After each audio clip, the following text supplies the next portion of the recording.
اور یہ بنی اسرائیل ان منتروں کے پیچھے لگ گئے جو سلیمان علیہ السلام کی سلطنت کی زمانے میں شیاطین پڑھا کرتے تھے،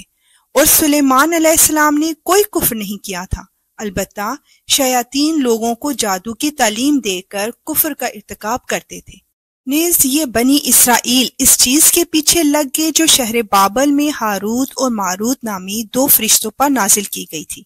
یہ دو فرشتے کسی کو اس وقت تک کوئی تعلیم نہیں دیتے تھے جب تک اس سے یہ نہ کہہ دیں گے کہ ہم محض آزمائش کے لیے بھیجے گئے ہیں، لہٰذا تم جادو کے پیچھے لگ کر کفر اختیار نہ کرنا۔